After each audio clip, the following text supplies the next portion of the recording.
All right, welcome back to the Hustler Circle, 3 Minds, 1 Mission. This is episode 15, and we're joined by another amazing guest today.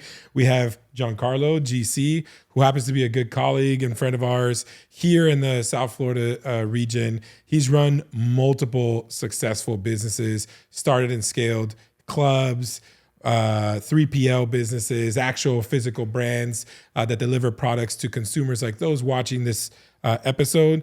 Now, if it's the first time you're watching this episode, please hit the like and subscribe button and make sure that you share this with whoever is considering opening any type of business. I'll also link everything that all the businesses that GC runs in the section below, in the detail section below. So make sure you follow that and give him a like and a comment when we get this episode up and running. So again, GC, so excited to have you here. We've actually worked together for a little bit over 18 months in certain stints. And I know you and Alex have known each other for much longer. But I'm really, really interested in today's conversation because we're focusing on your Manifest Labs, your 3PL hub, your restaurants, and also like, I would say like night and club event stuff that you do as well, which you are still in renegotiations, but you had the Recess Club at the Marlins Lone Depot Park as well, which is, for those of you who don't know, it's an actual club on left field. It's behind it's in the outfield. Yeah, it's in the outfield, and it's a really cool concept that they started years ago. But it's one of those things that a lot of folks have core memories there, right. Myself included. But today, the whole goal is for folks to get a little bit of a zoomed in view into how you got started, how you managed to be a serial entrepreneur. When I meant serial entrepreneur, I mean like someone who has 6-7 businesses concurrently running effectively at the same time, which, we run 2 to 3 businesses here, and I'm like, my brain sometimes explodes. Impressive. So we'll get a little bit into that. So thank you for coming on, man. Thanks for having me, man. I love this. I think it's going to be a great podcast. So I appreciate it. Cool. So look, we'll jump right in, and I'll let Alex kind of give his perspective as well. But the journey into entrepreneurship, like how did you even get started? Like what got GC from concept to, inception to like an actual real concept to an actual first business? Talk to me a little bit about that. Man, so yeah, it started when I was definitely really young. I think the first time I thought about the concept of making money was I was around like 9-10 years old. And like, it honestly happens from like just situation, right? So my dad passed away at an early age when I was around 8, and then both of my grandfathers died the year after. So my mom was kind of left with just like this immense amount of bills and responsibilities. So for me, it was more of, okay, how am I gonna like just not put more burden on her, right? So at that moment, you start thinking about like, she's working 2 jobs. She's trying to figure it out. How do I make money at least to cover what I want to buy? Yeah. So I never asked her for anything. And that's kind of how it started. I started thinking about, hey, what do? I see kids selling candy in school. There's a hurricane. I got a wagon with my boys, and we're just walking around the neighborhood asking people if we can clean their yard for like $20, $5, whatever. And then we just start thinking. Your mind just starts going into like that kind of like survivor mode, right? Where you're just like, I need to figure out how to make money. I need to figure out how to make ends meet. And like, honestly, desperation, it's like necessity is the mother of invention is what people usually say. So, I think that's kind of where it all started. It's funny while you were saying that, like, I got goosebumps because I had a very similar situation. My dad didn't pass away young, but my dad was kind of like not in the picture. So it was me, my 2 brothers who are savages at the time, and my poor mom working 2-3 jobs. And like, when you were just talking right now, it was like a crazy, what is it called? An epiphany, deja, whatever it's called. I remember being 12 years old, wanting to get a haircut every week, and like being shy to ask my mom for, I think back then haircuts were 15, now they're 50. Yeah. Shout out to my barber, Diego. Like, what a great business model. This guy got me on a $200 subscription a month. Same. So it's just crazy how you said that, because I remember being 12 years old, literally, and thinking in my head, how am I going to get this $15-$20 a week to get my haircut? And my first job, I shit you not, excuse me for my cursing, is I was standing on Burger Road in 134th, holding a sign that said baseball, football card store for a guy who lived in his little store, and he would pay me $10, $9 an hour to hold this sign in the blazing hot sun. People would drive by, throw eggs at me, scream at me, and I'd be like, yo, what's going on? I'm 12 years old. Yeah. But it's just crazy how, like, at such a young age, boys that turn into men that we are now, you go into that survival instinct of like, how am I gonna get through this? And honestly, I'm grateful for not having anything and having a single mom that was working 2 jobs, because that made us who we are today. Right. If you really think about it, iron sharpens iron. That's just what it is. And when you're put in those tough situations of survive, eat, or get eaten, 9 times out of 10, we're going to eat. Right. We're not going to get eaten. Right. That's just who we are. It's in our blood. And it really is. I'm very grateful to sit here next to you. You know, we're not making a ton of money together. I'm not going to lie to the followers. I'm grateful to be sitting next to someone like myself that has that mindset, because there's times where I go to dinner with, you know, silver spoon-fed guys that they inherited $80 million from their parents, and all they're doing is running, you know, the numbers, and they're investing in Apple and living off the profits. Like, bro, we had to make that money. Right. Yeah. You know, like we started from nothing. So more than anything, bro, I just want to express my gratitude, how grateful I am to have someone like myself sitting next to me today. But I honestly, that resonates a lot. And it is very rare, right, to hear people have similar upbringings. Like you said, I also have grown up with people that I know didn't have to build that grit and that kind of that function on how to generate things for themselves, and then at least be established after the fact. So like, trust me, I get it. And just to your point, just to add to that, like there's something that, like, some people are like born lucky, right? And then some people have to create their luck. And I think when you have to create your luck and you're able to build that on your own, that skill set, it's like a muscle, right? When you're able to generate luck, what you want to call it, luck, you can call it success, whatever. Honestly, you're a little bit more unstoppable. Because if you put 2 people like that next to each other, it's like one person's expecting something, one person's ready to make it. And I think that tenacity is like, that's how you kind of always have a little bit of a competitive edge over everybody else. Not to knock anybody that's like inherited or made money, because some of them have gotten it and made it into like 20 times bigger than what they inherited. But, you know, in the beginning, it was a little bit like, did I have a chip on my shoulder? No, but I was kind of always like, that's not fair. Why the hell did I not? Like, how come I don't have like a white picket fence family and like this and that? And, you know, it does kind of like give a little bit like punch in the gut, and it forces you to really stretch. And like, to your point, if it wasn't that case, I probably would have been super lazy. Like, I'm be honest, like I probably would have been like inherently, like, I don't like to work inherently. I've developed it. Now it's part of my personality. I just work every single time. Like, I'm always looking for opportunity. But previously it was just like, dude, if I can just chill and like I had a nice home and like I would just have to go to school. Like, I remember thinking, dude, I love school. I would have traveled the world, learned, like, you know, went to school abroad, just learned a bunch of different languages. Like, that's what I really wanted to do if my circumstances were different. However, that wasn't the case. Yeah. Yeah.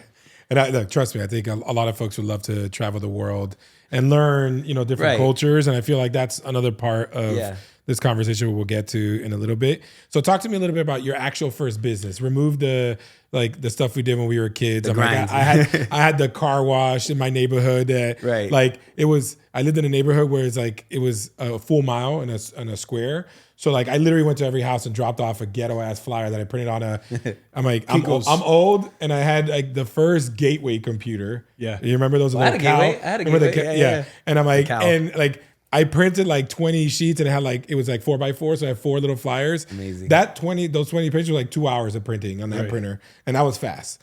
Yeah. And I'm like, so that type of mindset, you instill it from when you're a kid. And like that, regardless of, you know, and I'm sorry for your loss for your dad and stuff. The little time you had with him gives you that tenacity, right? Because I'm like, you could physically see, all right, people who work, your dad too, fucking grinder, right? Like, and that's the type of stuff that I think yields the best entrepreneurs. Yeah, because you're capable to achieve excellence with limited resources. Yeah. And I feel like a lot of folks don't realize an entrepreneur, while everybody says they want to start their own business, you literally don't have a handbook. You don't have the playbook like you do in a Fortune 500 company or 100 company like I've worked, where it's like you come in and someone says, here's your responsibilities. Like here it's like, it keeps growing every day. I'm like, man, how many pages, how many chapters is this responsibility book? And then you start offloading that work to other folks. So talk to me about that first business. Like, what was it? Man, first business. Shoot. So first business. If you really, I guess this is my first considered business, right? So I was 14, during 15. My brother was older than me. He was already in high school, so he was going to high school parties. I asked my mom if I could go with him. I would go with him all the time. Never gonna forget. I had a cellular phone. I call it cellular phone because I think it was called cellular something, but it had a mirror on it. It was the ugliest phone in the world. It's a flip phone. It was Singular. It was the brand of Singular Wireless. Singular Wireless. Yeah. 18 before 18. It was like orange, the orange character. Yes. Yeah. So it was a little flip phone, and then my mom's like, all right, you can go with your brother. So my brother would go to these house parties and whatever, and I'm hanging out. I'm too young still. I'm like 7th grade going to 8th grade. And my brother's obviously there. His friends are there. They're trying to meet girls. They're trying to have fun, whatever. I'm just like there, scrawny, my little polo. I had like this funny like little blowout haircut, and I'm just there, shy. But then they're trying to raise money to pay the DJ. And so they're like standing in the front. They're charging guys money, like or donations, whatever, to get inside the party. Like at least the random people, because it was for a birthday party. And I know they were trying to raise like $200 to pay the DJ. After that, they're like in the middle of the party. They're there. I'm just hanging out by the door. They're like, hey, keep charging people. We're going inside. I'm like, oh shit, this is weird. Okay. So I'm there and people are just walking up. These are all high school people, like juniors and seniors in high school. And I'm never going to forget. I'm like, I didn't even have a deep voice. I was like, it's $5 to get in, you know? And they're like, bro, I'm never going to forget this. This guy was like probably 6'2". I'm like, I don't even know, bro. Like 5'2", 5'3" at the time. He goes in his pocket and just hands me $5 and just walks in. I was like, oh, this is interesting. So they ended up leaving me there the entire night. I ended up charging. I think I made like $350, whatever. Yeah. And I ended up giving him half, kept the rest, half of the money. They let me keep it. And I was like, this is freaking interesting. Yeah. This was very interesting. People want to be in a place where that is the place to be, right? Yeah. So just fast forward to that. I would go to a lot of house parties. I would collect a lot of numbers from a lot of these people, all these kids that I know that would party. And after a while, once I got into high school, man, I would just start renting houses out. Like I'll go to kids and, hey, I'll give you $100 if you let me rent your house out. And I'll pay the DJ like a couple $100, pay the house a couple $100, whatever. And I'll just pocket the rest. But I got so good at it because I got all the numbers, all the popular kids in all the high schools. So you know they were going to bring people. So I would just blast all of them. And you built a network. I built a huge network. Yeah, that was like the first time of building like a network. I actually like, you know, it became like a thing, a crew, whatever. But I was walking away, honestly, like $1,000 on Friday, Saturday night as a like 15-year-old kid, 16-year-old kid. And I was blowing all that money, obviously, with no financial literacy. I was going to McDonald's, buying everybody McDonald's. We were going out. You know, I was balling, right? And it's just so funny to me because like Taco Bell's on me. Yo, 100%. And then I did some really cool shit. Like, dude, we did like from that kind of grew to like I was like 18, 19, and then there's like, oh shit, people want to go to actual nightclubs and stuff. But it was really cool because that's where my mind started really working. How can I make this experience cooler? So I remember I rented out an airplane hangar. I threw a party in an airplane hangar. Sick. I rented out like, I would do I did like warehouses, like random warehouses. We'd do warehouse parties. And then I would start like, you know, you just start learning how to diversify in that.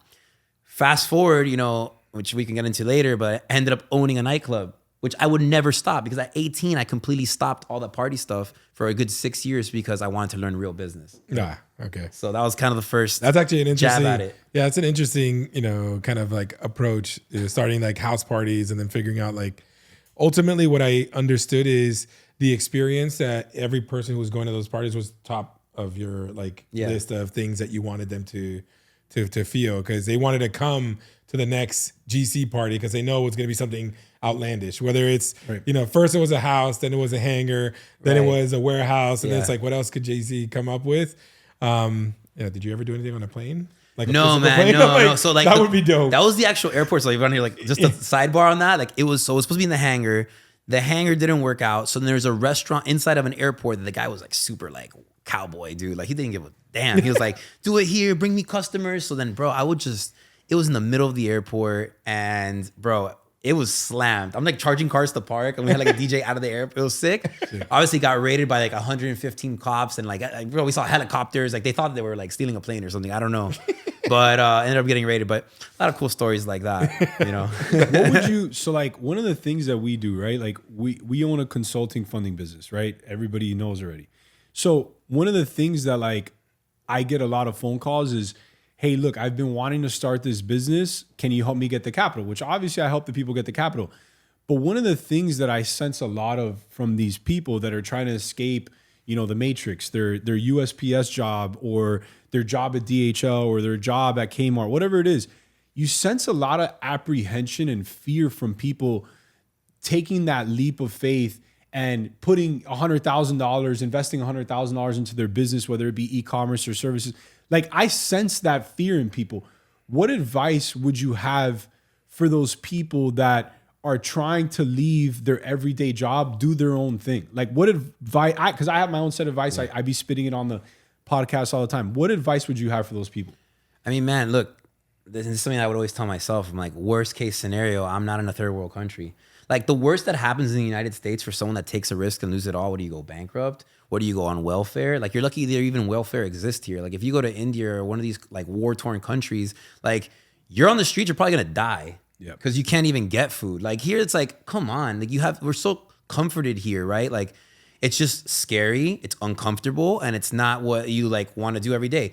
The other thing is, I think what it comes down to is like, you really just don't want it bad enough. Like, people have a ton of situations and scenarios and they still make it happen. Yeah. You know what I mean? So it's like, you just really have to make a decision within yourself. Am I willing to lose comfort for X amount of time if this doesn't go right? And while it's getting right, it's still gonna be a struggle. But like, like you said, if you're not born into just a little bit of being uncomfortable, it's a scary thought. But at the end of the day, you can always go back to that job, right? Yeah. Like, you could always go back and work for somebody. That's like, really, that's not changing. Yeah, it's never gonna. People are always gonna want people to work for them, right? And especially if you have that hunger. Yeah. So I feel it's a good safety net if you think about it. Like that 9-to-5 job that you're in the Matrix, it's always there and willing to be there if you need it. But I think ultimately, and I'm a good example because I come from that world, right? I worked, in corporate and technology for years. And I'm like, I took the leap of faith, and it's gonna be 2 years now in August. And you were scared at first. And I was scared because I come from a high income like role. You get me? I was chief customer officer for years, so like I could wake up and make $600,000-$700,000 just on salary, just like that. Like literally, like my expertise and my experience will give me that anywhere I apply. Right. And then on top of that, I was making commission. So like you give all that up to go to zero and then start something from inception, it's a big to go to zero and put debt in your name. You need cash. You need cash for these businesses. Easily. Yeah, I think people online, they just see the glory. And it like a lot of what you see online is just straight glory, and it's wins and it's wins and it's wins. I don't post any of my losses. No, 100%. I don't post the fact that I started a slingshot rental business and lost, $150,000, $200,000. But that same year, I made $400K in profit on my other businesses. So like, there's a lot of losing involved when it comes to being an entrepreneur, like a lot. Yeah. And I think that more than anything, the advice that I have for people out there that like, they're afraid to take that risk, you said it. What is the worst case scenario? Right. Bankruptcy? Who cares? You're not going to go to prison. You're not going to get in trouble. You file bankruptcy, you move on to the next one. Right. You wait a couple years, you do it all over again. So I definitely appreciate that feedback for the viewers out there. And it's just another person on here that has actually made it. I've known this gentleman for years. He is very successful. That is the reason why he's on this podcast. We had a business together. Everything went amazing. And that advice is truly priceless. It really, really is. Thank you. I want to thank you for giving that to the listeners today. For sure, man. Look, I mean, I just want to add to that. Like, so I think that's a huge thing. I don't post my losses. I'm trying to. I'm conscious of it now. Like, I want to post my losses because, dude, I think it's like so important. Like, look, at the end of the day, social media needs to get more transparent. If 100%. Not, people are gonna start losing attention, right? So it's like, yo, you want? Like, I'm trying to. I'll be like, the other day, like, oh, I had a fire in my warehouse, and like, I posted like, yeah, this fucking sucks. We had to shut down for 2 days, or like, there's, one of our machines broke at our manufacturing plant. Like, it's just shit's happening all the time. Yeah, and it's like people. And it's funny because bad news technically spreads faster than good news, right? Yeah. You know what I mean? People are like, oh, did you see what happened to that person? Like, it's like, damn. But, I think it's important to follow up with the win. And like, just to touch on that, dude, last year alone, I had a lot of losses. Dude, I lost a lot of money. I got a lot of debt. And then in the flip, I came right back and I tripled whatever I lost. And, it's like, that's going to constantly happen in this, like, as long as you're trying to grow, right, and do something. And then you hear those guys that are like, yeah, I had to lose $1 million to make 10 million. I had to lose 10 to make 100. Like, there's always like those sacrifices to launch to the next level. So I think it's important to always express that just because you're doing okay now doesn't mean you're not taking L's on the way, right? So like it's gonna happen. And I think the support structure in your network too is helpful. Oh, like, yeah. you know, like you and I haven't really worked in the last 12 months together, but I'm always commenting and sending you Facts, yeah. positive vibes on Insta because I see when you post that, I'm like, oh crap, sorry that happened and all this stuff.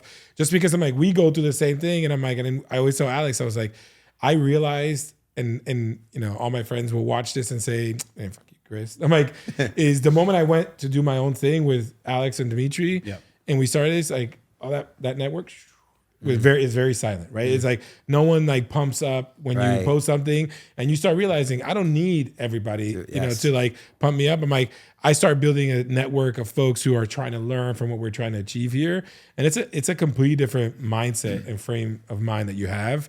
But it sucks because like these people you've known your whole life. You're But like, you want those guys to be the ones support. Yeah. Oh, Exactly. like come on, man! Like blast this up from the top of the top of every building you go to. Yeah. But nah, they don't. One of the funniest things That's so big. to touch on that, my brother always talks about this. It's like my brother be saying some shit sometimes, and I'm like, bro, this guy's like Socrates. He's like philosophical. It just comes out of nowhere. Bro, you go to university, you accrue up, you know, $200,000-$300,000 in debt. Like Rico, our content guy, he's sitting in the back. How much student loans debt do you have? 280. How much student loans debt do you have? 15K. 15K, right? Okay, you got 280, you got 15. My wife has like around 100 and something. So let's just call it you on average 100,000, right? You go through the 4-year process, you graduate, you put up a picture online, you say, "Oh my God, I graduated. I just got 100,000 in debt, and now I'm gonna go get a regular." And everybody goes crazy. Everybody reposts it. They drop $1,000 at Komodo to celebrate your graduation. You end up at 11. You spent 10 more grand. So now you're 111,000 in student loan debt and credit card debt, right? And everybody goes berserk. They repost it. But you start a small business. You put up a post and nobody shows up. Yep. And it really is mind blowing to me because it's like, when I see that a friend of mine starts a business, I immediately pull out my credit card. I'm like, how can I transfer some of my hard-earned funds into that business? 100%. And I don't ask for a discount. I get goosebumps. I don't ask for a discount. Do not give me a discount. Yep. We had a buddy here a week ago that was like, yeah, I have these exclusive cheesecakes, whatever the case may be. I'm going to give it to you at cost, $12. I'm like, dude, I want 10 of them for my Super Bowl party, and I don't want them at cost. Do not, Chris heard it. Yeah. Do not give it to me at cost. I don't want anything at cost. I want everybody to make money. I'm a capitalist. And I want everybody to understand that when you open a small business or the guy next to your friend for 10, 15 years, support them. Bro, that right there, that hit a trigger for me because I am so big. Like, dude, I'm the type of person, if I'm driving, I see the guy selling lemons, I see the guy selling flowers, and like, again, I'm not trying to like fucking like flex or whatever. Dude, I'd rather just give them the money and I say, keep it, sell the lemons to someone else. I just really love someone trying to do something. Yeah. There's a guy where I live, he's always dancing and he's just like, he's not even selling anything. He's just giving a vibe. Yeah. I'm like, dude, am I gonna donate money to like someone? I'm like, that guy did something. You know, he's like, he's giving something out. Like that's the exchange. That's like, you know, being capitalist. Like you're exchanging a good vibe, you're exchanging a good thing. Or the guy's selling, I'll tell you a joke for $1. I'm like, all right, I mean, it might be, it's kind of stupid, but like, whatever, you're trying versus just like handout. And to your point, I hate when that happens. I see people all the time, like celebrating all these people. And then when someone takes a risk and it's outside of the norm, it's not applauded. It's kind of like, well, that guy's stupid. He's crazy. Why would he do that? Why would he leave his security and this? Oh, he's just chasing dreams. I'm like, I know obviously at the end, like the person that you're going to see that took all those risks ends up with a completely different lifestyle versus the one that just safe, like, which is not a bad life at all. I'm just saying it's just, you're going to just get two different results. So yeah, I'm very big on just anybody with a small business, dude. Like, let's go. Like, support them. And everybody, and it's always interesting. Everybody has a perspective or a thought when you start something and they don't agree with that business. I mean, all of a sudden everybody's a freaking entrepreneur, and you're like, and then you're like, I'm like, you still work for UPS? Like you haven't tried anything else but that. And then it's for me, it's more like the frame of thinking and how I perceive things now is so much more different in the last 18 months. And when I went into it, I was like, yeah, bro, I'm gonna have the support. I have a huge network. And I'm like, crickets. Look, just to touch on support, and this is like just a recent thing for me as well. My network, my circle, I mean, look, dude, I've always known a lot of people. I've thrown parties my whole life. I've clubs, whatever. But like, if you ask me like who my core circle was, it would be a handful. And then if I tell you that same handful, some of them aren't even in that even circle now. Yeah. It's like my circle gets smaller and smaller. However, the ones I've replaced with are ones of value, right? I think that's so big, dude. If the people around you are of just value and they support you and they hype you up, they're the first ones to be like, what do you need? How can I help you? How do we grow together? Like, why are you down and out? And if you stay quiet for long enough and you don't reach out to people, they'll come find you. No, yeah. And you'll see who's the ones that's actually like backing you up or not. Because sometimes you're the one hitting people up and you're keeping them at bay because you're just so used to having that one circle. And you think, oh, those are my guys. Those are my people. Let me hit them up constantly and then keep talking to them, whatever. Let me keep people like, and I'm very good at that. I like to keep tabs on everybody, not tabs, but like, hey, how are you doing? Like friends of mine from 15 years ago, I'll still call them. Like, I don't care what they're doing. I don't know. I don't really care what their job is, whatever. I just want, hey, how are you doing? Are you good? I like to just always throw that out there. But then if you stop, right, completely, don't reach out to anybody, who's hitting you up? Yeah. That circle becomes very small. It becomes very small. It's crazy. It's and crazy. then if you ever think about mentioning something, you're being outlandish or you're being out of bounds, and you're like, really? I'm like, if I don't like, I know if I don't every morning hit up D or Al, they'll ask me if I'm okay. Sometimes I'm like, I'll be on calls or I'll be working on something, and then he'll say, hey, you're really quiet today. And I'm like, because I'm trying to like deliver some tasks, but I'm usually very like, right. You know when I'm in the building. But dude, that like you said, he said it earlier, iron sharpens iron, and being around people that actually sharpen you and realizing who's actually sharpening and who's actually sinking your boat is a huge thing. Yeah, there's a saying, it's like in Spanish, dime con quien tú andas y te digo quién eres. Like, tell me who you hang out with and I'll tell you who you are. And honestly, the minute I stopped with the calling to see how all these friends are doing that weren't contributing to my life or my businesses, my life just catapulted in a positive way, because it's like you said, you love and care for all these people. Like, I have a big heart, bro. Anybody that knows me, bro, like I'll take the shirt, the shoes, and the underwear off my back to give it to a friend of mine in need. But when you really realize how many people do that for you in return, it's like, man, should I be giving my energy to all these people? Or should I transition that energy into myself and pouring more into my cup? And that's what we've been doing the last 6 months, is like trimming the fat. And you notice it. I mean, look, from an outside perspective, I see how fast things grow when you know there's synergy. Yeah. And I totally see you guys, and it's cruddy because we don't even talk that much, right? But I see you guys, and you just see the aura, and you see it building, and it's like, I love seeing that because I can sense it, right? Like, I'm in the same way. I can kind of know when there's things that are in the right and they're aligned correctly. You know what I'm saying? And just to add to this, like, one of the biggest lessons for me last year, I'll tell you, it was God sometimes won't give you the blessings that you deserve because he doesn't want the people around you to also receive them. Yeah. Bro, so once you notice that hits. You know what I mean? That's a clip right there. Yeah. That is a clip. So, I mean, dude, like, one of my mentors told me that. Because I was just like, I'm so frustrated. I was frustrated about something and I was going on. I was like, why? Like, I'm here, I'm stuck, but like, I've put a lot of work into past that level.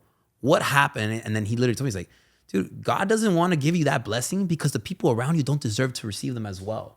Like, that, to me, I got goosebumps when he told me. I was like, honestly, at that same moment, it hit me. I made a bunch of changes in my business.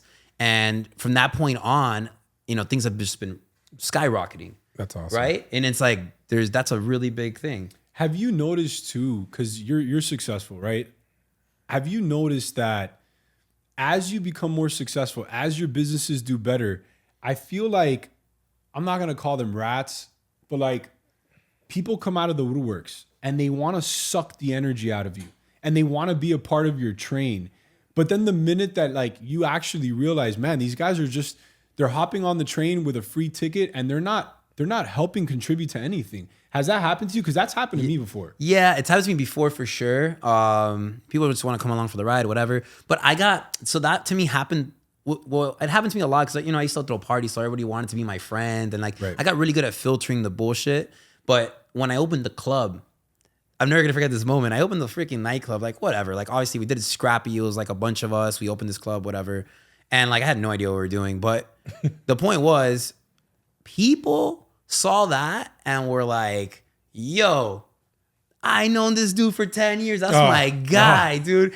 Hitting me up, blah, blah, blah. I would get messages. And I mean, I don't even get mad at those people. I don't even feel some type of way. But it would be like, you know, the way some people really just like, they would just hit you up just because it was so transactional because they wanted to either get into the club, get free drinks, get something free, whatever, get that social status or whatever status I even had. I didn't think we were that big anyways. But like in your own circles, you probably were somebody, right? Yeah. So I just noticed, and I'm never going to forget, some guy's like, I'm like, this guy came up to me, came to my business. I just opened it. Like, I ain't making no money. I didn't make shit for the first 2 years of that nightclub at all. Like, grind it out. And this guy coming up to me like, yo, so like, can we get free drinks? I'm like, who are, like, it's not even one of my boys. Because if it's like my close friends, my cousins, my family, whatever, they ask me, like, dude, of course, go get whatever you want. Actually, they wouldn't even ask me. I would have to give it to them. Yeah. And then there's some random strangers asking me, like, oh, so you're not gonna give me drinks? Like, come on, like, what the, like, I was like, what? Yeah. Like, who are you? And like, you're not even my friend. Like, people sometimes really like, they try to associate. And honestly, that's a fault on themselves, I think, because they're like, they feel like they can't do it on their own. So they're just trying to hop onto that train. Right. And little do they know it's going to crash and they're going to have to figure out on their own again. So, yeah. Do you guys remember hearing, like, I remember hearing years ago, like, as just going through the entrepreneur phase, the top is lonely. It's lonely at the top. Yeah. And like, I'm seeing that. Like, I'm not saying I'm at the top or anywhere near it, but like, you know, our businesses are progressing tremendously and I'm grateful for it. And I'm starting to see that, like, misery loves company. People don't want to see you be successful because they're still in their same position. So like, I've noticed that a lot of people, they just want to make sure that you're not doing better than them sometimes. And they call in to ask, hey, how's this going? But in the back of their mind, they're like, okay, man, I'm happy he didn't hit that next level because I haven't. You know what I mean? And I've definitely noticed that I've started, and I think we've started, and I speak for my brother too, we have started not making more money, printing more money, getting rid of those energy sucking people from you. Cause like, it's just, they're keeping tabs. Like, hey, what's going on? Even if it's subtle, even if it's a subtle check-in. Yeah. Even if it's subtle, you feel it. Right. You feel it, bro. And like that whole, it's lonely at the top thing, I'm understanding it now. Yeah. I'm really, really, really cause you can't take everyone with you. No. You can't put all your boys down because if not, then what's left for you? Yeah. And it's, I would say it's that, but also like you, like us as owners of the business, including yourself, you take an outsized burden of the responsibility, the rent, the facilities, the employees. We were talking about like what your 3PL warehouse, you have hundreds of employees and you're constantly figuring out how to get more work and all that stuff. When you're at the top, that concern that he puts his head on his pillow every night, he can't talk to anybody about that. Yeah. Like he can talk to a business partner that's at the equal level, but that person also has to talk about something else. So that's the loneliness is in the inability to resolve stuff without support. Right. And I feel like that's where it starts. And then you go look at it tangentially to like the folks who are calling to check in and see, and they always ask you like the most obscure questions, like, hey, how's the Sabor Express, for example? And you're like, and it's almost like you kind of twitch a little bit, like, it's doing fine. But I'm like, what the fuck are you asking? You've never been to this restaurant. Right. But you know they're asking you to understand if that one's not doing as well. Because, and then that's where Alex is kind of alluding to. It's like, that, like the amount of people I haven't spoken to folks in like 60 months and they call me, it's like, hey, how's the snacks business? And I'm like, brother, we saw that. That's news, we shifted to New Jersey. I'm like, was it a flop? I would say on a scale of 1 to 10, 10 being like a flopotamus, it was probably like a 7. Yeah. Right. And they're asking you from a place of like, what they I was know saying. the answer. They're asking you from a place of like, yeah, he didn't hit on that one. That's crazy. And for every time you don't hit, for everything you don't hit, you get blessed. And that's the way. That's the way God works. Correct. So I'm like, you don't hit on 10 of them, but you're gonna hit on 100. Dude, I've had right. Like, and I'd rather it be that way than like from the inception. If Snacks would have hit and blown the hell up, great for us. Yeah. But I'm glad it didn't because it made me and D and Alex like work 100 times harder to make this consulting practice readjust. And then we literally shifted our focus. Started that from like me and D were working from the house. I was manning like all the e-com businesses, and then Al came in, and it was like. April, we launched. All of last year, over $1 million in collective revenue. I'm like, you can't start a business with the exception of you, like in a consulting practice where you literally have no clients and then go to $1 million in less than 8 months. Like, but conceptually, but it happens, man, with the right. But exactly, yeah. It's like a flywheel, right? Like think about it in cycling, like that cadence. there's jankiness in the cadence when people don't align, right? And you've done a really good job, and your business is finding the right folks to put in that flywheel, Right? because the moment there's the click in the chain or something doesn't work, things start falling apart, and then it's whose job, the person at the top, to figure out what to fix. No, and managing. So like, I have a lot of different sectors, right? Like I have the manufacturing, I have the 3PL, I have the restaurant. The club's closed, but we have like the sports lounge is probably like, we might not even open that again. Like it's still there, but we're not going to be a part of it. But and plus I had to do real estate. Like there's a lot. Yeah. And like the biggest thing for me was just like, again, it all comes down to people, right? Like my business partner at the restaurant, freaking love the guy to death. The guy is an amazing human being. Yeah. Like, could I say that to like previous things I've done with all the partners I've had? Not really. But you know what I mean? The reason that I'm able to handle that is because it's just the right synergy, the right person, right? Same thing with the 3PL, same thing with the manufacturing. Like you just have to get with the right people that understand and work and get your frequency and figure it out. And that's how you're going to scale. But it's like school, you're going to school and like there's step 1, step 2, step 3, step 4. Entrepreneurship, building businesses, it's not like that. It's like, well, this didn't work. What's my advanced course? My advanced course is, okay, let me get that business. Let me adjust this, and this. Maybe go into this sector. Maybe that'll be better. And then like, we're still in school, but it's a little bit different. It's hands-on school, and it's like a little more risky, right? So that's kind of cool how it works, right? And you touch a little bit about like, so yeah, you do have, and just for anybody watching, manufacturing company for cosmetics and vitamin supplements, which is wild. I'm like, I'll post a link. You got to watch these videos. I'm like, he's got machines that like help fill out like soap bottles, dispensary. I'm like, it's crazy. The Listerine, that was super cool. I'm like, but like, how do you manage I understand the people who help lead those individual businesses, but you still come in and provide like your secret sauce, which is like the vision, the capability of like seeing the 30,000 foot view, which I feel like is what folks struggle in entrepreneurs. Like they're so in the weeds, but they can never zoom out. You're like you come in a helicopter and you can actually land on the ground level and get into the grunt work, but you choose not to because you earned the trust with your team. Tell me a little bit about like, how do you managing those different styles of it? They're completely different. Very different. So the supplement manufacturing, honestly, I didn't even know how I got into that. It was kind of random, right? But like, I mean, it's been 5-6 years now that I've been into that industry. And, the biggest thing for me is like, I've always been big on like, I think it's Think and Grow Rich and like, having like a mastermind mentality, knowing like what Henry Ford did. Henry Ford, he was in court and they're like suing him, or he was getting in some litigation about like, how are you supposed to build cars? You're not even an engineer. And he's like, yeah, but I got the best engineer.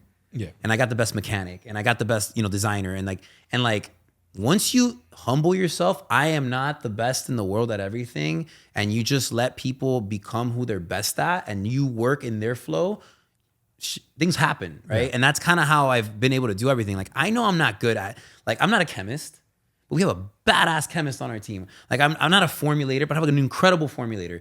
And then the people that operate the machines, like, they've been doing it for years. Yeah. And like, that's their craft. And like, they're great human beings. And like, it all comes down to, honestly, like, is that person, when things get tough, are they going to fold or are they going to expand? That's literally what it comes. That's what I've learned at a basis. Obviously, you have your forte, but like when I talk to people in our team and like who's going to work where, it's like from the chef at the restaurant to like the guy that's operating our capsule machine. The same thing is valid. It's like, hey, can you stay overnight to handle this? We just got a catering order. Or I tell the capsule guy, like, yo, I really need you to finish this run of 100,000 or 1 million capsules overnight. Can you stay here and do it? And both are going to say yes. Yeah. Yep. Literally, that's how my squad is right now. Like, they're both going to say yes. The chef guy is going to sit there and like, today, it's funny, I just got a huge catering thing. And I'm like, yo, here's the menu. Let's make it happen, whatever. And the same thing, at the same time, the capsule guy, I'm like, can we ask him to please stay overnight? We really need him to do this. They both said yes. Obviously, I'm going to pay him more, but it's not about that, because someone can be like, no, I need my break. I need my time. But it's more of like, when you're willing to, when things get tough and I'm willing to turn it on, they turn it on. Yeah. And like, to answer your question, for me, it's always been like, I want to surround myself with people like that. And I used to not. And our entire team is like that. To answer more of your question, systems and processes. I have an assistant. I have like my right-hand man that helps me with everything. I'm big on communication. Like, I'm in over like 60, 70 group chats of like clients and or whatever. And it's just my biggest thing. I even tell my assistant, like, if you see that I don't respond to something, tell me. Respond to them. Tell them that you're gonna get back to me, or I'm gonna remind me, and then I'll jump in. Like, I just hate, dude. I'm a business owner, bro. My phone rings, I'm picking it up. On the first ring. On the first ring. Like, and if I'm on a call, I'm texting you right away that I couldn't pick it up because I'm busy. Yeah. One of my biggest pet peeves with business owners, and again, this is saying for like day-to-day growing business, right? Like, obviously you get to the point where, oh, I don't have to pick up on my phone because I have a system. I'm not talking about that. I'm talking about you're growing, you're trying to make things happen, you pick up your phone. Yeah. Did I call some people, man? And I'm like, how are you not picking up the call? And honestly, I'm getting to the point now where like I have a little bit more leverage. I'm like, yo, you don't pick up, you don't think this is important, I'll just move to the next person. Like, brother, I it's so crazy you say that. When that's a big signal for me. When I get into business with someone and they don't answer the phone, I'll give them a couple chances. right. I will literally ghost you. Yeah. Because that is, for me, I have 3 kids going on 4 right now. Wow. My house is amazing, but it has its moments and it gets hectic. I'm in the trenches sometimes. I got a pacifier in one hand. I got one kid screaming in the shower. I got another one. So it's a lot going on. And if you call me at 8 o'clock at night, I will answer on the first ring because that is what makes me who I am. That's why people do business with me, because they know I'm going to communicate and it's effective communication. And honestly, that's a huge thing for me. I can't even believe you just said that. You've hit on a lot of good topics today. Communication in business is everything. Jay-Z has a saying where he's like, I'm a businessman. Like, what he's saying by that, I don't think people understand, is his network. So like the minute you're not communicating with your network effectively, you lose that whole touch. Yeah. And the guys that like, no, you got to set up an appointment with me to get on a call. Brother, I'm not setting up an appointment with you. Like, you call me when you're available. I have this guy that we're talking about merging one of the businesses, one of the e-commerce businesses. And he's like, what date and time works best for you? I have the WhatsApp messages. I'm like, dude, just call me anytime. If I answer, we'll shoot it. If I don't answer, I'll call you right back. But at this point in the game, having multiple businesses, I just don't have all the time in the world to set up a pretty appointment for you at 9 a.m. because I might have 15 other things going on. Right. So it's like communication, I think, is the most important thing in being in business with other people. Having partners, you got to communicate. Dude, one of the biggest things when I have, a lot of my big clients and stuff like that, I don't think they're ever used to. So I'm in a dinosaur industry, right? Like, manufacturing and 3PL is a dinosaur industry. Yeah. Like, this is like, dude, I remember when I got into it, I went to visit a bunch of labs. I went to visit a bunch of people, and I'm like, it's like people in their, in their older age, and like, in their 60s, almost 70s, and like, they're up there. Not saying that's old, but they're already like a little bit more on the older side. They're should not you be selling this. Yeah, age? like, are you ready to retire type of thing? And dude, it's like, email me. Wouldn't get an email for 3 days, 4 days. Oh, and no, I'm like, that's the thing I can't. and I it's can't. like, okay, I emailed you, you didn't answer. Then I'm calling a number, the number's disconnected, whatever. It's like a bunch of shit, right? So I'm like, okay, same thing. So I got into the manufacturing, and I'm like, dude, how do I make this like a white glove service? So part of the reason that we've been able to grow so much is that I'm so big on taking something like a dinosaur industry, and you could ask any of my clients, I'll pull up to their house with their samples. Actually, I got samples in my car right now that I'm gonna take to a client after this. Nice. I don't have to. I'm gonna drive over there like, yo, here's a sample. Or like, no, you're asking me for a product. I wanna get it done as fast as possible. I'm not gonna say, hey, it does take time to develop. Let's say it takes 2 weeks to develop a product. We give you the samples, couple flavors. Then it's like a week and a half to ship it. It's like, Yeah. oh, like, where are you? Like, oh, I'm in Miami. It's like, I'll pull up. It's okay. Like, I'll drive there. And I want to see my people. I want to talk to them or whatever. And I do this all the time. Some labs will be like, we will have to mail it. We only mail. No one can come to the lab. You can't do, there's so many like red tape. And I'm like, dude, that's why and I've seen a lot of these labs close, and a lot of these older like companies, they close because they don't adapt. Like, people are busy, and people that are building, and anybody who's doing a successful brand, like, they don't want to deal with the little headaches either. Yeah. Like, they don't want to be like, oh, I gotta drive. But I don't think one of my clients has ever even like been to my lab, like, ever. Like, and he's like, actually came once to do content. That's it. But like, I've done millions in business with him, and I think we just like came once. But like, why? Dude, I'll Uber package it to you. Don't worry about it. I'll pull up. Where are you? I'll leave it on your desk. I don't care. Where do you live? Let's get it done. Yeah. And I mean, success loves speed, and money loves speed, right? Like, it's like, the faster I get this guy that sample, the faster he green lights it, the faster I have a PO, the faster I'm making money. Yeah. And like, that's it. Well, you look at like Europe, right? For example, Like you go over there, my cousin, he's a big DHL guy, like huge executive. And he's like, man, I was in Germany, I was in the office, 5 o'clock came and everybody immediately got up. And maybe you for sure know more about this because you know the corporate background working with internationally. He's like, at 5 p.m., everybody got up and it was like, hey, let's go. And my cousin was like, he's a hard worker. He's like, hey man, I'm still finishing my stuff. The guy's like, no, get up. We're leaving. And my cousin's like, what are you talking about? Like, I still have work to do. I'm going to be here for like another hour. He's like, at 5 p.m. here, we leave. We all go to the bar. And they have like that culture of being laid back. And I think that's great. I think that's great for certain people. But what's the average income in Europe? What is it like? No. What's the average? How many top 100 companies in the world are based in Europe? Right. So remove. Oh, that's a good point. Remove LVMH Group, who's got a conglomerate, BMW and Jaguar. You know, now Daimler, Chrysler, Mercedes. Like, but those are manufacturing business that But remove that. What technology company has started and gone public in Europe in the last 10 years? Right. And like, is that mentality? That doesn't mean that the 50 hours a week, 60 hours a week, 100 hours a week is the play. But I think the hunger of like wanting to make sure that client is delivered something on time, whether that means you stay an extra hour or you over communicate that you're going to get it within that evening, is the difference between like what happens in Europe, which like my wife is in New York right now. She works for a technology company that's based in Europe. Brother, when I tell you, and if they watch this, I don't care. Like, it'll be like, we have summer Fridays. I go, oh, you do? What does that mean? No, we don't work Fridays. From June 7th, that first week, until August 18th. I'm here like, and Mercado's like, but we work in the States and like the engineers are in Europe. I'm like, so like, what do I do? She like, so we can't get anything done. And they're like, oh no, you have to work because you're in the States. Go, but the engineers, like, we can't do anything without them. So she's always like in this like tornado of like confusion. And I'm like, and she's super senior. And she's just like, wow, what a waste of life. Like the people in Spain, Spain is a beautiful country. Yeah. It's like they have this culture of like a 2-3 hour lunch and then they're sitting down having wine, drinking tone. And I think that's wonderful. But I also think that there's a time and a place for everything. And like from my 20s to my 40s, I want to grind as hard as I can so that at 41, I don't even have to take a lunch break. I'm just retired. Yeah. So I think there's different strokes for different folks, but I think if in this world, if you want to be successful and you want to be a killer and you want to have a lot of money and you want to have the watches and the houses and the traveling and all those beautiful things, you got to grind really hard. You need to answer your phone. You need to be available. You got to communicate, and you need to have that grit of willing to do what the next man isn't willing to do, which sometimes means staying in the office till 1 a.m. Yeah. Just to touch on that. So like I was talking to a friend of mine. He took his entire family to Madrid. He has like, I think he has 4 kids, him and his wife. Wow. From Miami, right? He's in Madrid, whatever.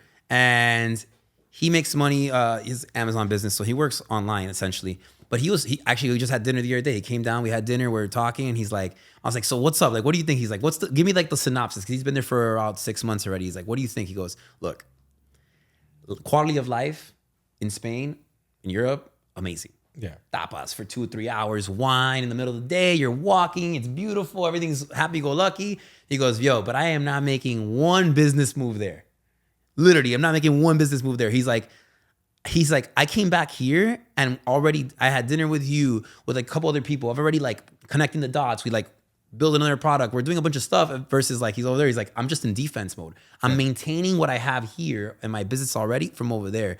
And like, yeah, like you said, it's like quality of life. And then I was like, what's the hybrid schedule, right? Like what's the optimal? And he's like, possibly like, I guess the States for, the first couple months, you do summer, maybe 1 or 2 months in Europe, whatever, and come back and grind over here. Maybe do like a month in the winter somewhere else, like optimal to really at least like maintain and grow business and then also have a little bit of quality of life for yourself.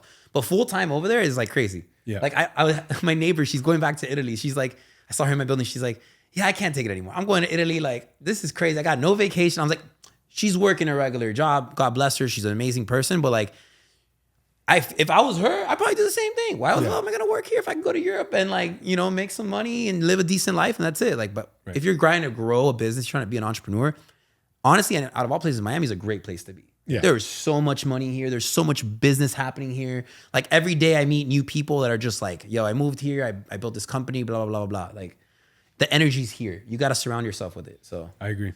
So I think so. We'll shift to the second to last component of this podcast, and it's feedback that you potentially may have for someone watching this that's looking to start a business.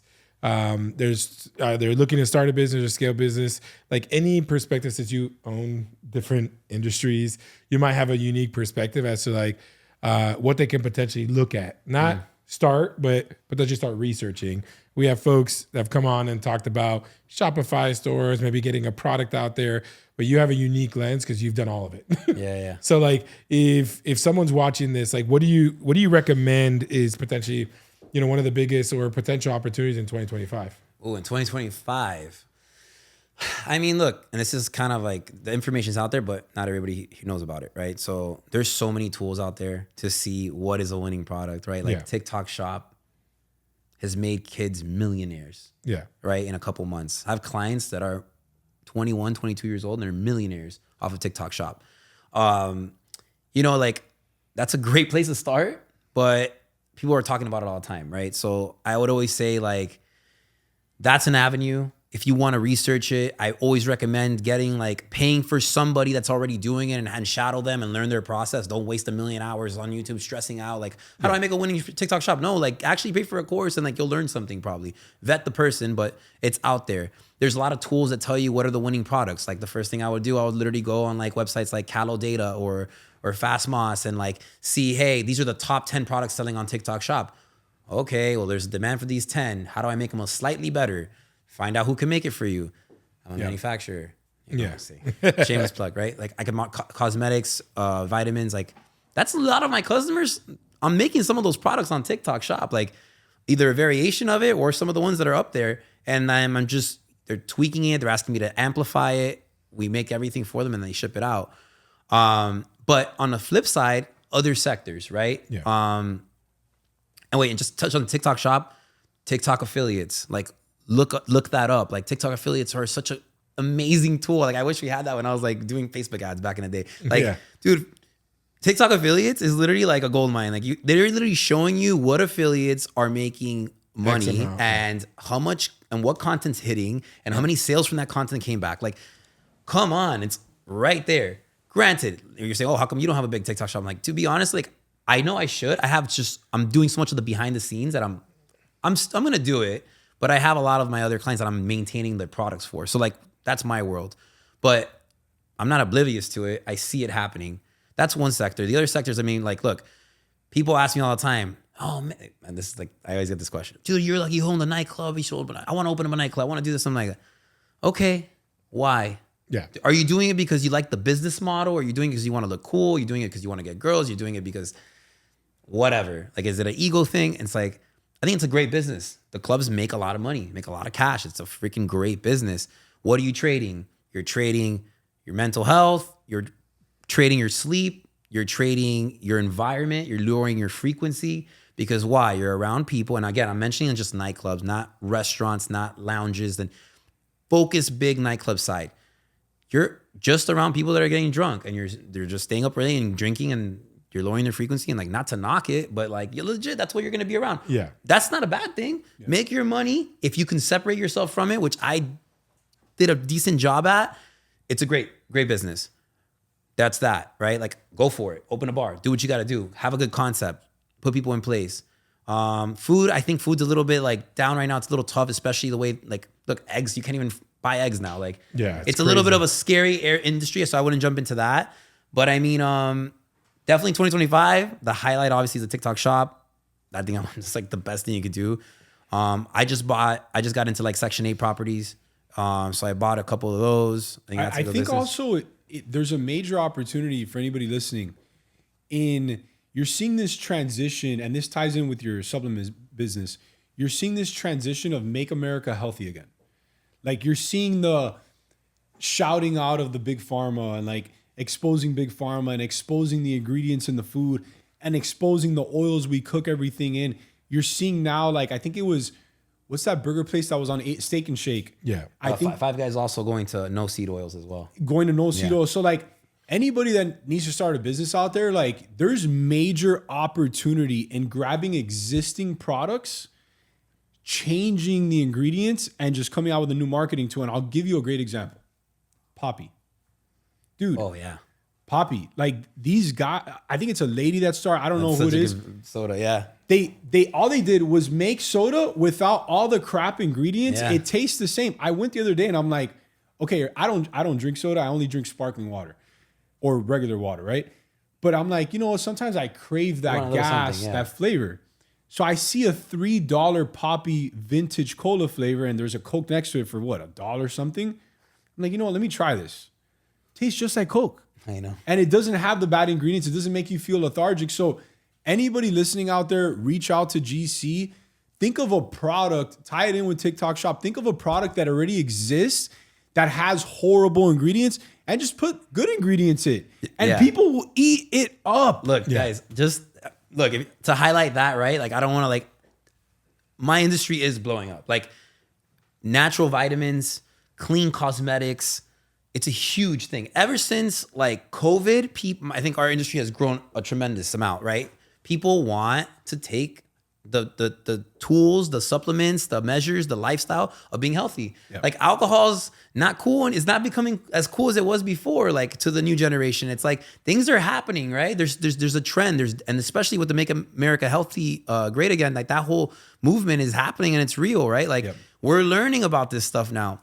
Look, a lot of my customers, like the biggest thing they tell me is this is what I tell somebody when they don't know what to do, when to make a product. I go, look, what do you take right now?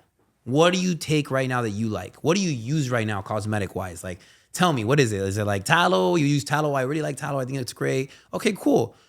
Get some tallow. Let's look at another trending product that may be doing well as well. And let's see if the ingredients coincide. Let's see if the ingredients can have a double benefit. Let's make sure they don't cancel each other out, obviously, but let's say they have a good benefit, right? So then I'll tell people look, get tallow and let's add add an essential oil to it for fragrance, because tallow does have a little bit of not the best smell. Right. Boom, you have a product. Cool label, branding done. Or, hey, I take probiotics all the time. I suffer with bloating and this and that. I'm like, okay, have you thought about doing a fiber, like a fiber mix? Let's do that. We can make that happen for you too. Oh, okay, cool. What are some ingredients? Like, there's two options. You could research it. You could do it. You could look it up. Or talk to your chemist. Yeah, I could talk to my chemist. And he'll literally come on with a full case study and we'll literally provide for you like a 6-page report of any case studies made for natural supplements and tell you why that's beneficial. And you tell them your target. You tell them hey, my target is women from 25 to 47. And then I want them to increase whatever. Or I want it for the female reproductive system. What probiotics do you recommend? And there's different strains of probiotics. Yeah. And there you go. You're formulating something. You're building it. Same thing with cosmetics. And we put it together. Yeah. That's all it is. All you got to do is find something and this is another thing that people that make a mistake on. Yes, finding a trending product that's viral and switching a couple things and blowing it up, I think is great. Have a lot of customers, ton of success with that. Have other kind of customers that they kind of grab something that they don't really believe in. And you can feel it. And then I can tell it's ooh, I'm like, are you really going to use this? Are you going to be passionate about this? And it kind of dies out. Yeah. And I think it's pick something that goes with your life, goes with your story, and that's going to give you the extra fuel to really blow it up. No, because you got to believe in it. That's really good advice. It's very good advice. And I mean, we all done, I've done a bunch of businesses that I really didn't believe in, but I thought I was going to make money, but it fades away. It fades away. Even if it makes money, sometimes you just want it to go away. You don't even want it to be part of your life. You want it to go away 100%. Because you're not invested in it. Correct. And I'm you're at that stage of your life where now you realize that, but that's the learning curve. It's just crazy how you've hit so many topics today. Tallow changed my life. Yeah. I haven't used shampoo in about 8 months or conditioner. Wait. All my dandruff was gone. My rosacea, I used to struggle heavily with rosacea. My dermatologist was like, yo, you're never going to not be able to use this prescribed medication cream that you got to pay $100 at CVS every month. I haven't had any rosacea outbreaks in 8 months, and all I'm doing is using tallow. My 5-year-old daughter was getting this eczema on the back of her arms, and we don't give our kids, Chris knows, my house is it's like John F. Kennedy runs this shit. I don't allow soda. I don't know. It's bro, my kids went on the Disney cruise and they barely ate any of the food because they knew how bad it was. It's crazy. I instantly started putting the tallow on her arms. The eczema's gone. So I'm actually one of the listeners that you're speaking to. I'm dying to start my own tallow business. I don't do it because I'm like, I'm making money in other places, and unfortunately I have to focus on what makes me money now. But like in my head, I've been cooking up the idea of starting my own tallow business because of how much I just believe in the actual product. Yeah. Tallow has been definitely one of the ones that I saw really blow up. Like there's a lot of products I've seen blow up. Like CMOS had a good run. Yeah, you had like, the black seed oil had a run, and then you had collagen had a run. Yep. Now colostrum's having a run, by the way. Super run. And colostrum is gold. Colostrum, honestly, look, I didn't drink milk for like 3 months. Started drinking colostrum, I'm drinking milk again, like 100%, like chilling. Yeah. No bloating, whatever. And again, obviously there's also type of milk I was drinking, right? Like I wasn't drinking like the best milk. But there's a lot of stuff that's happening and people are realizing that are really good for you. And same thing, like the tallow, like that thing blew up, man. And now I have people coming to me like, hey, I want to make a tallow, but I want to add like this to it. And that's how you have a winning product. Yeah. And you know what's crazy? It's like, and then we'll jump to the last part with the tallow and like colostrum is like the irony behind it. It's all part of the natural life cycle of a human. crazy. Colostrum is the first thing that comes out of the woman when they're breastfeeding for a child. Literally, they call it liquid gold when the baby's born because that first set of milk has so much colostrum in it. And like people don't see, you just like, oh yeah, it's normal. Who cares? And you realize the benefits of that first feed to that baby is lifetime changing. It's not just like, oh yeah, and it's their first feed. Like I can't get them to latch. If they can't latch, it's a frustrating moment for that mom because they know that first feed will be the initiation of a life of health. Yeah. And I'm like, you can now get, the chemicals and understand the chemistry behind the colostrum because it's something that can be leveraged to help people get with help them with bloating and a lot of the stuff that they're getting. Why? Because the food industry in this country is a business. It's tainted. It's a business and it's all dyes to get you fixated on certain products, which Europe, for all their laziness and all that stuff, saw it years ago and they banned it 20 years ago. Yeah. And then we're here now like behind the... Wait, we should ban it too. Like all of a sudden, we should ban it, but wait, let's give them 3 years so they can let's people get really screwed get all the products out. Dude, you can literally stop something today. In 90 days, all that product goes bad. So like, burn the products in the middle of the street. And we just burned a bunch of eggs, right? Like we could do the same to all this other bad stuff, and like really that could really that's the build. part where I'm like, in my head, I'm like, wow. So they finally passed this law, but they're gonna wait 3 years to implement it. Yeah. So what happens in the 3 years? They're gonna ram it down everybody's throat at 50% off. Yeah, and look, unfortunately, some people like, bro, when I was like broke, like, dude, we would like, I was eating microwave popcorn and like Ramen. tuna cans and like ramen or like, cheeseburgers on Wednesdays because they were like cheaper. Yeah. Like that shit sucks, bro. And like, and sometimes that's what's needed. You have to find like an option, you need energy somehow. But like, dude, really diving into this stuff now. Like I've been doing a lot of like tests. Like I'm doing like a lot of blood tests. I'm doing a lot of like microbiome testing. I'm just really trying to optimize myself this year. And bro, you just start realizing a lot of it. It's like there's certain foods that will literally fill you. And then when you stop eating these other foods, you stop craving these bad ones. And like, there's just so much that goes along with it. And there's deficiencies that we have that are causing us to like really crave that bad food.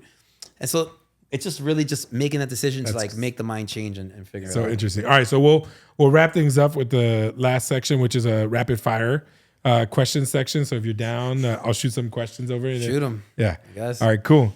So what's your go-to productivity hack now that you have 6-7 businesses? Like Go-to productivity hack. So right now I have an assistant. So I literally screenshot stuff and send it to her in a very disorganized fashion sometimes. And I make sure she has it. That's good. That's a good one. What's one book or resource that every entrepreneur should check out? The One Thing by Gary Keller. Good one. Tell me, what was the biggest lesson you learned in 2024? I mean, I mentioned it before. It's sometimes God doesn't give you the blessings that you deserve because he doesn't want the people around him to also receive them. So check your circle. That's a great one. Love that. Yeah. What's the one thing you do differently if you could start everything all over again? Oof. Save more money when I was younger, I guess. Not to blow it on McDonald's when I was like making $1,000 every weekend. Everybody gets Taco Bell. Yeah. Like, that would have been great, Being a little bit more financially literate. Obviously, with the situation I had, Buying Bitcoin in 2010. Oh shit! Yeah. Yeah. Dude, I didn't know I was a little bit of a nerd. I played a lot of video games back then. Like I know I knew someone that had Bitcoin back then. Like I was talking to these guys all day, but whatever. And last one is your favorite project you've worked on so far. Oof. That's like calling one child ugly, but hey, I love everything I do. sometimes. Honestly, I really do. But I definitely have a passion about, you know, manufacturing and the 3PL right now. Like I really do. Like I love what I do. Like I really do. Like creating stuff every single day and like the whole e-com and like how it's always changing and we're always developing stuff. Like, dude, I'm basically get to play mad scientist and like, you know, business. Yeah. I'm involved microly in many little projects and brands. So I think that's what I like. Well, that's awesome, GC. Well, look, this conversation was absolutely fire. We got a lot of great nuggets, and anybody watching this will have some game-changing feedback and perspective from a successful serial entrepreneur like yourself.